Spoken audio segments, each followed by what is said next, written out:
안녕하세요. 강수연입니다. 주연입니다. 오늘 또 언니랑 함께 대한민국에 살면서 충격받았던 여러 가지가 있었었는데요. 그 관련된 거에 대한 이야기를 나눠보려고 합니다. 존칭에 관련된 거예요. 저희가 북한에서 살 때랑 대한민국에서 살 때랑 존칭의 대상이 달랐었어요. 예, 그 부분에 대해서 이야기를 해보겠습니다.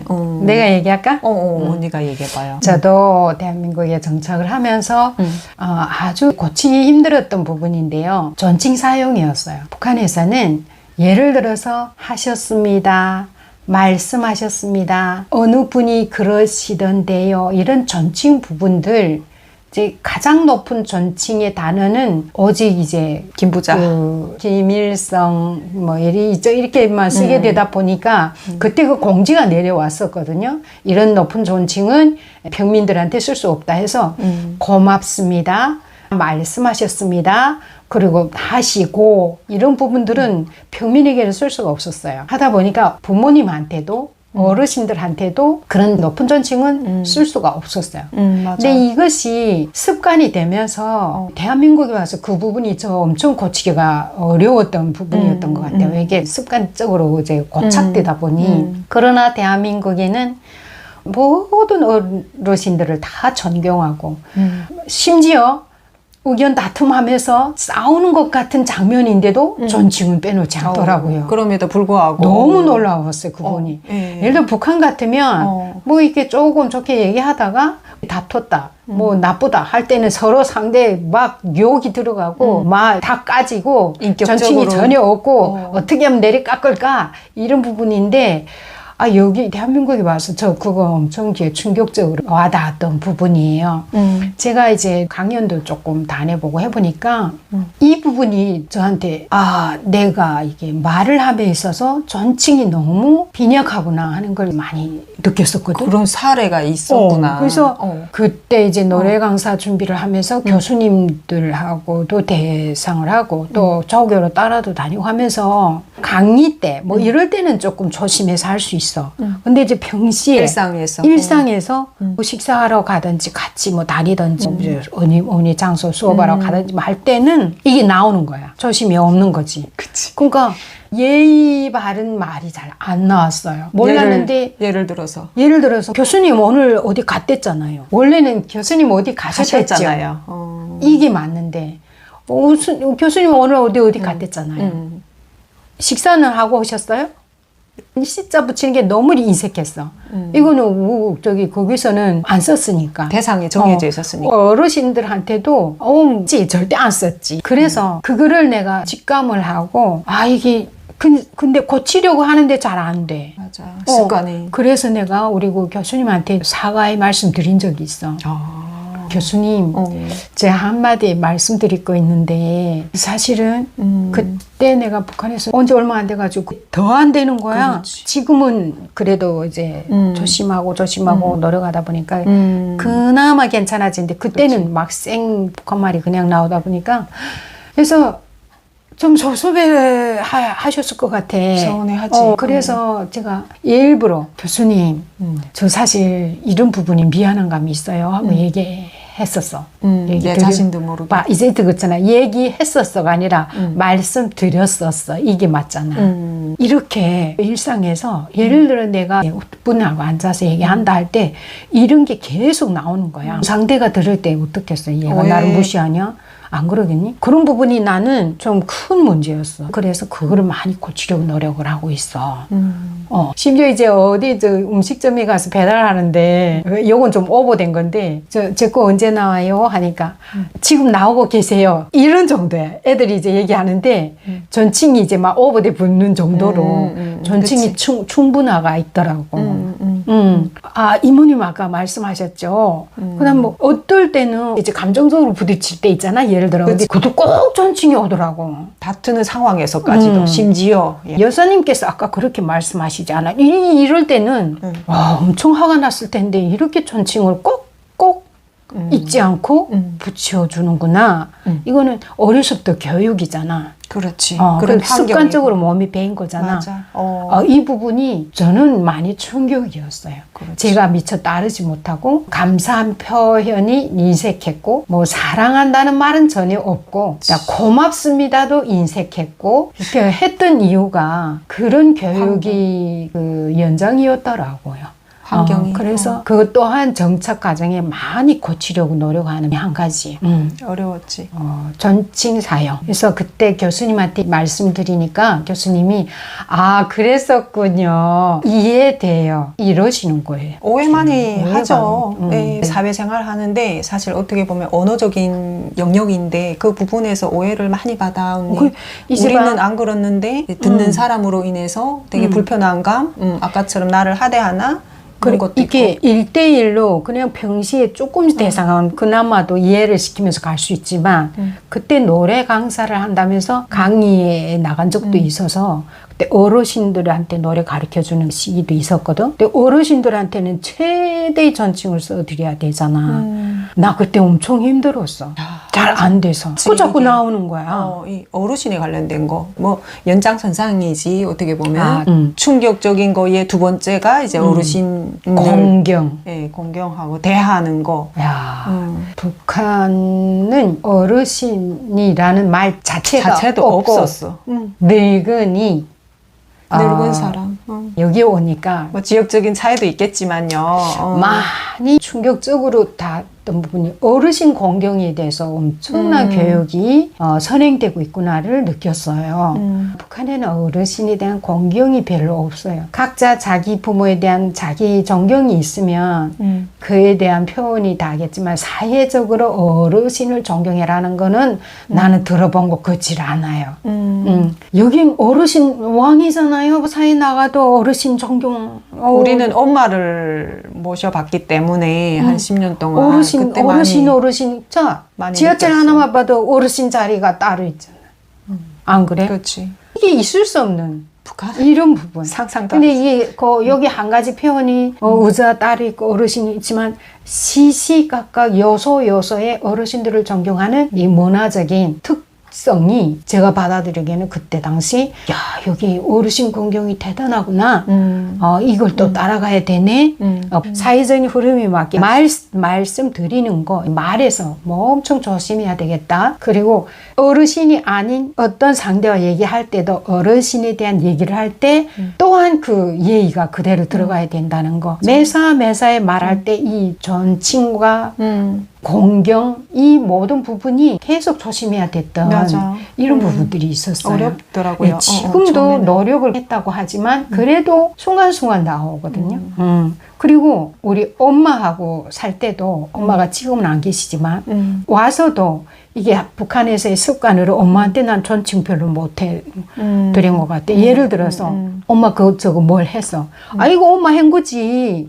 이렇지. 진짜. 왜? 그냥 엄마 젊었을 때 엄마하고는 막 할 수 있지만 이제는 어르신 돼서 연료하신 엄마한테는 충분히 존칭어를 존경을 사용해야 써야 되는. 한다고 생각을 해요. 근데 그 부분은 저희가 잘 안 돼서 그냥 본래대로 쓴 것 같고 여기서 한 가지 제가 첨부해서 말씀드리면 이제 남편이 얘기한 것 뿐이잖아. 한번 우리 친구 집에 놀러 간 적이 있었다. 근데 상황이 어땠냐면 그 집에 둘 다 부부가 북한 분들이었어. 북한 분들이었고 장모님 함께 그 집에서 살게 됐어. 근데 장모님이 70대 어르신이었고 근데 우리가 이제 갔잖아. 가서 식사도 하고 대화도 하고 앉아서 TV를 보고 있는 상황이었어. 그래서 우리 남편도 있고 나도 있고 그 집에 부부 이렇게 TV를 보다가 그 집의 사위가 어머이 이렇게 불렀어. 물 좀 떠다 줍소 이랬거든. 그러니까 장모님이 70대인데 자연스럽게 일어나서 아무 일도 없었던 듯이 물을 정수기에서 받아서 컵으로 그대로 사위한테 이렇게 줬어. 사위는 그때 당시에 40대나 된 사람이지. 근데 나도 그걸 그냥 당연한 걸로 받아들였어. 문제는 이 집도 자연스러웠어. 근데 제보가 느꼈구나. 우리 남편이 집에 와서 그 얘기를 하는 거야. 자기가 깜짝 놀랐다고. 왜 이랬어? 그때 당시 몰랐으니까. 하는 말이 어떻게 어르신한테 물을 떠달라고 할 수가 있지? 이러는 거야. 그게 너무 놀랐대, 본인은. 그래서 그때 내가 그래요? 자기는 일단 해달라는 말도 할 수도 없거니와. 근데 그거를 당연히 생각하고 장모님이 물을 떠다가 그 사유한테 이렇게 갖다 주는 모습도 너무 낯설었다 이러는 거지. 그래서 그랬었구나. 예를 들어서 우리 엄마 같이 있어. 엄마 나 지금 바쁘니까 엄마 나 물 좀 한 컵 할 수 있지 있는데 근데 이게 딸 관계랑 이건 한 달의 언니 사위잖아. 그래. 어려운 관계라 이 그렇게 말이야. 한다. 그럼 예를 들어서 딱 못 일어날 형편이야. 예를 들어 그 어머니를 위한 뭔가를 하고 있을 때 물이 먹어야 돼. 그러면 그때 말이 중요한 거잖아. 어머니 나 지금 목마른데 좀 물 한 모금 갖다 줄 수 있으실까요? 그치. 할 수는 있잖아. 그렇게. 근데 이제 말이 그렇다는 거야. 그런 거라 바로. 근데 하는 사람들은 그걸 못 느끼는 거지. 못 느끼죠. 나도. 어르신 공경, 언칭어 이런 부분은 지금도 노력 중에 있어요. 이제 우리도 얘기하는 그 유튜브를 촬영하는 만큼 그 중에 이제 어떤 좀 석연치 않은 말들이 나오더라도 시청자분들께서 이해해 주시고 봐주시면 감사하겠습니다. 우리 노력 중에 있고요. 그리고 또 여기 분들 댓글도 보니까 댓글도 너무 예쁘게 어쩌면 그렇게 예쁘게 쓸까요? 그렇게 예쁘게 다. 문화 수준도 높고요.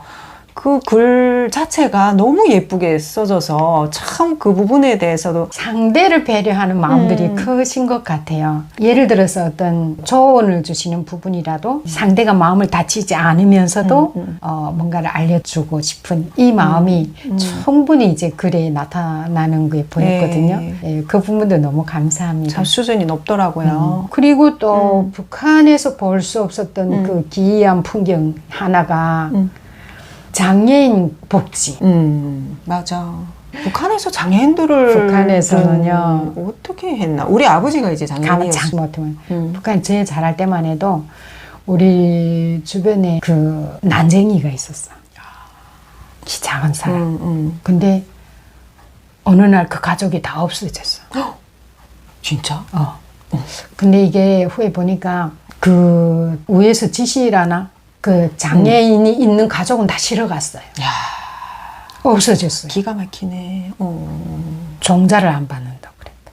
어머나, 어떡해. 그래서 이제 선천적으로 장애인이 되잖아. 그러면 그런 가족들이 소아마비 걸렸거나 이런 장애인이 있는 집은 위축돼서 축에 끼우지를 못했어요. 장애인이 있다 그러면 저 집에 병신네 집이라고. 병신이라고 그러지. 거기는 맞아. 장애인이란 말 자체가 없어요. 맞아.